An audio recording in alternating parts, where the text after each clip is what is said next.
എനിക്കറിയാം ഞാൻ കളി കാണാത്തത് കൊണ്ട് ഇന്ന് കേരള ബ്ലാസ്റ്റേഴ്സ് ജയിച്ചു എന്ന് പറയാൻ വേണ്ടിയിട്ട് ഇങ്ങനെ കൈ തരിച്ച് നിൽക്കാവും കുറേ ആൾക്കാർക്ക്. പക്ഷേ ഞാൻ അങ്ങനെ ഒരു കമ്മ്യൂണിറ്റി പോസ്റ്റ് ഇട്ടതിന് ശേഷം ബംഗളൂരു എഫ് സിക്ക് ഒരു റെഡ് കാർഡ് കിട്ടി. ആ ഒരു മൊമെന്റ് തൊട്ട് എന്ന് ഞാൻ പറയണില്ല, പക്ഷേ KBFC ആ ഒരു ഫസ്റ്റ് ഗോൾ അടിച്ചതിന് ശേഷം ഞാൻ പിന്നെയും കളി കാണാൻ തുടങ്ങിയിരുന്നു. ഓക്കെ, ഞാൻ മാച്ച് കണ്ടുകൊണ്ടിരിക്കുമ്പോഴാണ് നമ്മുടെ ന്യൂ സൈനിങ് ഫ്രാഞ്ചു ഇറങ്ങി 5 മിനിറ്റിനുള്ളിൽ ആളുടെ ഫസ്റ്റ് എവർ KBFC ഗോൾ കണ്ടെത്തുന്നത്. KBFCയെ ചുറ്റിപ്പറ്റി ഇത്രയും നെഗറ്റീവായ കാര്യങ്ങൾ നടന്നുകൊണ്ടിരിക്കുമ്പോൾ കുറച്ച് സമാധാനം നൽകുന്ന ഒരു കാര്യം, കാരണം ഇനി നമ്മൾ റെലഗേറ്റഡ് ആവുമെന്നൊന്നും അധികം പേടിക്കണ്ടല്ലോ. മാച്ചിനെ പറ്റി കൂടുതൽ പറയുന്നതിന് മുന്നേ ക്ലബിനെ ചുറ്റി പറ്റിയിട്ടുള്ള ആ ഒരു നെഗറ്റിവിറ്റിയെ പറ്റിയിട്ട് കുറച്ച് കാര്യങ്ങൾ പറയാനുണ്ട്. ഒരു ഫുട്ബോൾ ക്ലബ്ബ് എന്നുള്ള രീതിയിൽ നമ്മൾ അത്രയും മോശം സിറ്റുവേഷനിലാണ് പോയിക്കൊണ്ടിരിക്കുന്നത്. അതിൻ്റെ റീസൺ എന്താണെന്നുള്ളത് ഇനി ഞാൻ എക്സ്പ്ലെയിൻ ചെയ്ത് തന്നിട്ടൊന്നും വേണ്ട, എല്ലാവർക്കും അറിയാം. ഇനി അറിയാത്തവർക്ക് വേണമെന്നുണ്ടെങ്കിൽ ഞാൻ വേണമെങ്കിൽ തുപ്പി കാണിച്ചു തരണ്ടേ. സംഭവം എന്താണെന്നറിയോ, ഇന്നൊരു ഇന്റർവ്യൂ വന്നിട്ടുണ്ടായിരുന്നു നമ്മുടെ ഫോമർ കോച്ച് ഡാവിഡ് കറ്റാലയുടേത്. ആൻഡ് ആൾ അതിൽ ഉള്ളത് പോലെ അങ്ങോട്ട് പറഞ്ഞിട്ടോ, കുറെ ഷുഗർ കോട്ടിങ്ങിനും അല്ലെങ്കിൽ ബാക്കിയുള്ളവരെ ന്യായീകരിക്കാനൊന്നും നിന്നിട്ടില്ല. ഈ ഒരു സീസണിലെ മോശം സിറ്റുവേഷന് കാരണക്കാരായിട്ട് മാനേജ്മെന്റിനെ പറഞ്ഞ പോലെ തന്നെ ഒരു വിഭാഗം ആളുകൾ കറ്റാലയെ കൂടെ പറഞ്ഞിട്ടുണ്ടായിരുന്നു. അതുകൊണ്ട് തന്നെ ആളുടെ സൈഡ് ക്ലിയർ ചെയ്യാന്നുള്ള ഒരു ഉദ്ദേശത്തിൽ ആളുള്ള കാര്യമാണ് പറഞ്ഞു. എന്തൊക്കെയാണ് മാനേജ്മെന്റ് ചെയ്തത്, എന്തൊക്കെയാണ് ഫാൻസിന്റെ ഭാഗത്തു നിന്ന് മറച്ചു വെച്ചിട്ടുള്ളത് എന്നൊക്കെ ആളുടെ ഇന്റർവ്യൂ വന്നിട്ടുള്ള ആ ഒരു ആർട്ടിക്കിളൊക്കെ ഞാൻ ഡിസ്ക്രിപ്ഷനിൽ കൊടുക്കുക. ഇതിൽ എനിക്ക് ഇൻട്രസ്റ്റിംഗ് ആണെന്ന് തോന്നിയ കുറച്ച് കാര്യങ്ങൾ മാത്രമേ ഞാൻ ഇവിടെ പറയുന്നുള്ളൂ. അതിലെ ഒന്നാമത്തെ കാര്യം, ഒരു ലോജിക്കൽ പേഴ്സൺ ആയിട്ട് നമ്മൾ ഇത്രയും കാലം ചിന്തിച്ചിട്ടുണ്ടെങ്കിൽ നമുക്ക് അറിയാവുന്ന ഒരു കാര്യം തന്നെയാണ്, ഈ ഒരു സീസണിന് മുന്നേ നമ്മൾ ഒഴിവാക്കിയ ഫോറിൻ പ്ലേയേഴ്സ് ആകട്ടെ ഇന്ത്യൻ പ്ലേയേഴ്സ് ആകട്ടെ ഇവരെല്ലാവരെയും കറ്റാല ആസ് എ കോച്ച് ആൾക്ക് വേണമെന്ന് തന്നെ ആയിരുന്നു. അല്ലാതെ തൻ്റെ പ്ലാനിൽ ഇല്ലാത്തതുകൊണ്ട് ഇവരെ ക്ലബിനോട് ഒഴിവാക്കാൻ പറഞ്ഞതൊന്നുമല്ല. നമ്മുടെ മാനേജ്മെന്റിന്റെ പിടിപ്പ് കേടുകൊണ്ട് ആൻഡ് ചില സിറ്റുവേഷനിലെ ഫൈനാൻഷ്യൽ കാരണങ്ങൾ കൊണ്ടൊക്കെ ഒഴിവാക്കിയതാണ്. അല്ലാതെ കട്ടാള ഒഴിവാക്കിക്കോ എനിക്ക് ഇവരെ വേണ്ടാന്നൊന്നും എവിടെയും പറഞ്ഞിട്ടില്ല. അടുത്തതായിട്ട് ആൾ പറഞ്ഞൊരു കാര്യം കേട്ടപ്പോഴാണ് വി ആർ ഗെറ്റിംഗ് സ്കാംഡ്, അല്ലെങ്കിൽ ഇത്രയും കാലം സപ്പോർട്ട് ചെയ്ത അല്ലെങ്കിൽ ഫാൻസ് എന്നുള്ള രീതിയിൽ നമുക്ക് zero respect from the management, അങ്ങനെ തന്നെയാണെന്നുള്ളൊരു കാര്യം എനിക്ക് മനസ്സിലായത് കേട്ടോ.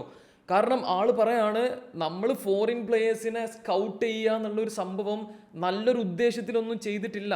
ആകെ നോക്കിയത് എങ്ങനെ ഏറ്റവും ചീപ്പായിട്ടുള്ള പ്ലെയറെ എങ്ങനെ കൊണ്ടുവരാം. അതായത് നമ്മൾ നോക്കിയത് ക്ലബില്ലാത്ത, അവരുടെ ഫ്യൂച്ചറിനെ പറ്റി കൺസേൺ ഉള്ള, മാസങ്ങളോളം ഫുട്ബോൾ കളിച്ചിട്ടില്ലാത്ത, ട്രെയിൻ ചെയ്യാത്ത പ്ലേയേഴ്സിനൊക്കെയാണ്. കാരണം ഒരേ പൈസ ഒന്നും കൊടുക്കാതെ ഇന്ത്യയിൽ വന്ന ഒരു 3-4 മാസം ഫുട്ബോൾ കളിച്ച് പോവുള്ളൂ. ഒരു കളിക്കണേൻ്റെ ഉദ്ദേശം എന്താ, ഒരു ഇവിടെ കുറച്ച് നല്ല പെർഫോമൻസ് നടത്തിയ മേ ബി ഒരു ന്യൂ കോൺട്രാക്ട് അവർക്ക് വേറെ ഏതെങ്കിലും ലീഗിലോ അല്ലെങ്കിൽ ISL തന്നെ വേറെ എവിടെയെങ്കിലും ഒക്കെ കിട്ടുന്നുള്ള ഒരു എക്സ്പെക്ടേഷൻ മാത്രം വെച്ചിട്ട് ബേസിക്കലി കരിയർ ഓൾമോസ്റ്റ് തീരാറായി എന്നുള്ള ടൈപ്പ് ഓഫ് പ്ലേയേഴ്സിനെ തപ്പിക്കൊണ്ടു വന്നിട്ട് ഇവിടെ തന്നെ കൊടുന്നിങ്ങനെ വെക്കുക. എടാ, ഇടയ്ക്കൊരു പ്ലെയർ ഒഴിവാക്കിയിട്ട് പുതിയ പ്ലെയറെ കൊണ്ടുവരുന്നതിനൊക്കെ പകരം നിങ്ങൾക്ക് ഓൾറെഡി കുറച്ചെങ്കിലും നല്ല പ്ലേയേഴ്സിനെ പൈസ കൊടുത്ത് കൊടുന്നൂടേനോ? എന്നാൽ നമ്മളിപ്പോൾ ഈ ഒരു റെലഗേഷൻ എന്നുള്ള ഒരു ലെവൽ വരെയൊക്കെ പോവോ? എടാ, ഉഡായിപ്പ് തന്നെ, വെറും ഉഡായിപ്പ്. മാനേജ്മെന്റിന്റെ ഭാഗത്ത് ഇതിനും കുറെ എക്സ്ക്യൂസസ് ഒക്കെ ഉണ്ടാവുമെന്ന് നമുക്കറിയാം. എങ്കിൽ പോലും കറ്റാല ആളുടെ സൈഡും കുറെ ക്ലിയർ ആക്കിയിട്ടുണ്ട്. എന്തുകൊണ്ടാണ് കാര്യങ്ങൾ അധികം വർക്ക് ആവാത്തതെന്നും എക്സ്പ്ലെയിൻ ചെയ്തിട്ടുണ്ട്. ആൻഡ് ഈ ഒരു സൈഡ് തന്നെയാണ് ഞാനും വിശ്വസിക്കുന്നത്. കാരണം നമ്മൾ കൊണ്ടുവന്ന പ്ലേയേഴ്സും മറ്റ് ചില ISL ക്ലബ്സ് കൊണ്ടുവന്ന പ്ലേയേഴ്സും ഒക്കെ കമ്പയർ ചെയ്ത് നോക്കുമ്പോൾ നമുക്ക് അവരെക്കാളൊക്കെ നല്ലത് ചെയ്യാൻ കഴിയും. ഇങ്ങനെ ഒരു ഫൈനാൻഷ്യൽ കണ്ടീഷൻ ആണെന്നുണ്ടെങ്കിൽ പോലും അത് നമുക്ക് എല്ലാവർക്കും അറിയാം. ഇപ്പോഴും നിങ്ങൾ ആലോചിച്ച് നോക്കണം, നമ്മൾ ISL എക്സ്പീരിയൻസ്ഡ് ആയിട്ടുള്ള ഒരു ചെറിയ പ്ലെയർ പോലും സൈൻ ചെയ്യാൻ നോക്കിയിട്ടില്ല. അതൊക്കെ കൂട്ടി വെച്ച് നോക്കുമ്പോൾ തന്നെ നമുക്കറിയാം എന്താണ് എവിടെയാണ് പ്രശ്നം എന്നുള്ളത്. ഇനി Bengaluru FC versus Kerala Blasters ആരെങ്കിലും പ്രതീക്ഷിച്ചോ? എക്സ്പെഷ്യലി മാച്ചിൻ്റെ തുടക്കമൊക്കെ കണ്ട ഒരാളും പ്രതീക്ഷിക്കൂല കേട്ടോ നമ്മൾ ജയിക്കുന്ന ഈ ഒരു മാച്ചിൽ. പക്ഷേ ആ ഒരു റെഡ് കാർഡ് 34-ാം മിനിറ്റിൽ എന്തോ ബ്രയാൻ സാഞ്ചസിന് കിട്ടിയ ആ ഒരു സ്ട്രെയിറ്റ് റെഡ്, ഈ ഒരു മാച്ചിലെ ഗെയിം ചേഞ്ചിങ് മൊമെന്റ് നമ്മുടെ ബോയ്സ് അത് വളരെ നന്നായിട്ട് തന്നെ യൂസ് ചെയ്തു. ഈ ഒരു സീസണിലെ നമ്മുടെ ഫസ്റ്റ് വിൻ എഗെയിൻസ്റ്റ് ബംഗളൂരു, അതും അവരുടെ സ്റ്റേഡിയത്തിൽ വെച്ചിട്ട്. ലൈഫ് ഈസ് ഗുഡ്, അങ്ങനൊന്നും ഞാൻ പറയണില്ല.